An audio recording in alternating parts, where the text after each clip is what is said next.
Jim Provenzano. Where's Jim? Jim, another fiction writer, assistant editor of Bay Area Reporter, and he'll talk to us about Cyclizen and give us a little. Well, it's available now, right? Yours is out there and out there. Have a seat, Jim. Thank you. If I you usually like stand. I won't do it. Well, whatever you'd like. No, you can walk about if you'd like. That's fine. Thank you, Jim. Thank you, Bob. Thanks for being here, and thanks for sticking it out. This is my third novel. The first one was Pins, about gay high school wrestlers, which you can buy still. The second one was called Monkey Suits, which was about gay cater waiters in Reagan-era New York, and a few of them who end up getting into ACT UP, AIDS Coalition to Unleash Power. This one, Cyclizen, is about a gay bike messenger in the early 90s who is pondering why he just left ACT UP and why everyone either quit, died, or burned out. It's about the death of a tribe, and if you look at his little tattoo, you can figure out what other tribe it also discusses. I'm thrilled to be reading this for the second time subsequently after Larry Kramer's appearance. It truly means a lot. Without him, I wouldn't have a voice. I never would have had my first news article edited by Sarah Pettit. Without Week Magazine, I owe him a lot, and as do we all. I'm going to read a few splotchy sections that just I like. It's basically a bike messenger who hangs out with his seropositive, sort of not boyfriend, and then meets a closeted conservative Reagan youth marketing executive, and they go to dinner. He sees his ACT UP t-shirt on the elevator of his building, and they fall into it, and for some strange reason they have an affair that leads to other noir-esque intrigue, thus the Hitchcockian cover. So he goes off with this guy, Michael Sheets. So Kent R. Hiles, 25, arrested 8 times in the name of civil disobedience, hooks up, has a dinner meeting with Michael Sheets, marketing associate, at Tommy Tang's. I'm going to speed edit through this as I go because I really have to finish this section to have the impact. At Tommy Tang's, a flashy Thai place in Tribeca, the bar filled with aggressively fashionable mergers and acquisitioners, more hungry for a choice table than the food served on them, I felt as usual more in sync with the help. After the fried coconut chicken, his pressing another drink on me, I felt a little bloated. I hadn't eaten so much food at once in a while. Michael Sheets repeatedly refused to introduce me to his friends. I decided to end the evening with a flourish. Burning bridges is irrelevant to those who can swim. So this Michael Sheets wants him to help him do this like AIDS activism awareness campaign for a Condé Nast-esque publication. So, this AIDS thing, I said, barely hiding my contempt. Sheets had downed 3 drinks and layered with pitch and vague flirtations. He lowered his voice as if we were conspiring. Well, perhaps this isn't the right place. I mean, not that it's not something we discussed in a restaurant. Where you meet guys? Sorry, you think the help will hear? I know how to talk low, even inside those Chow of the Week magazine pics that amped up the ambience with tin walls to make it noisier. All right, how about later? Thanks. So, what is this project thing about? Yeah, right.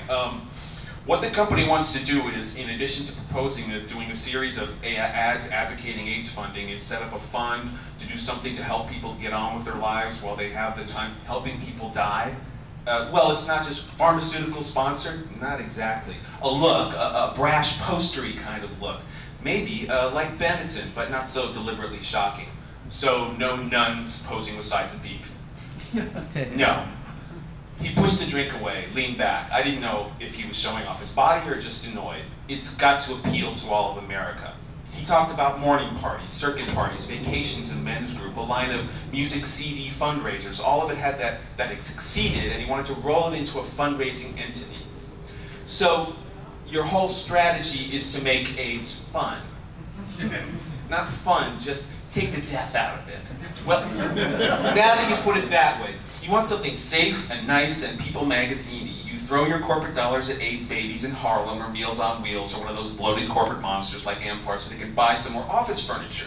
If you want to get glossy magazine spreads on what a fabu job you're doing, throw money at one of those designer fags for AIDS causes where they donate, or Mulu chaise lounges and throw $1 million parties as a tax write-off.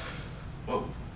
But if you really want to do something of impact, and I doubt you do, you will do your job to worry about your company and its image to maintain. You don't believe for a second that I think you're going to do anything. If you want to do something, I realize that I had already given away a few too many cards, but perhaps at this point being so brash would have relaxed him more and I could have got more out of him. I'm not sure. The drinks were steering the boat and the only card game I could manage was 52 pickup. If you really want to do some good, you will buy stock in a major pharmaceutical company, we're talking millions, then threaten to sell en masse, If they don't cut the price of their AIDS drugs by 3/4. Now, if you really had guts, you would hire a few dozen consultants to do battle in the halls of Congress with the fat pig corporate lackeys for their pharmaceutical companies. Shall I continue biting the hand that just fed me? Sheets toyed with his last shreds of coconut chicken like a kid being scolded for blowing milk through his nose. Where did that come from? Do you want to fuck me? What? Do you? I heard you. What? If you want to fuck me, I want to know where it's been. If not, wrap it. Oh, I see. Good, see? You need something that rash to get guys to play safe. He smiled in a way that acknowledged one thing. He knew I really meant it. I don't think that angle we're going to be able to follow. What, the word fuck not half as bold as Benetton? Approaching it, of course. Look. Who am I talking to? I'm me now, or Ken. Have you had any friends die? I asked. Actually, no. Well, I'm not going to pull some mourninger-than-thou attitude. Actually, only one close friend died so far. There's a bunch here in the city, famous people that I met who died, like Keith Haring, Vito Russo. His face drew a blank, not even registering that these people were names he should possibly know. But you've been affected by it personally. Yeah, you? No, not really. It's always someone else. Okay, well, give it time. It's just hitting us 20-somethings, just a gale force now. The tsunami will set in soon. I can feel it.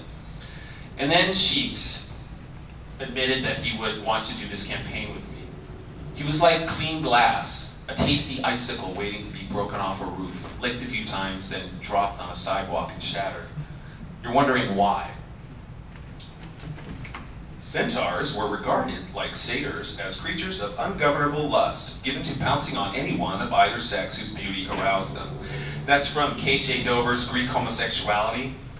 Symbolism, traffic signs. Yammering about treatment protocols wasn't sexy anymore. Not fucking the first night proved sexier. I had to keep moving. I could no longer dismiss the likes of Michael Sheets by avoiding him. I vowed to either convert, conquer, or destroy him.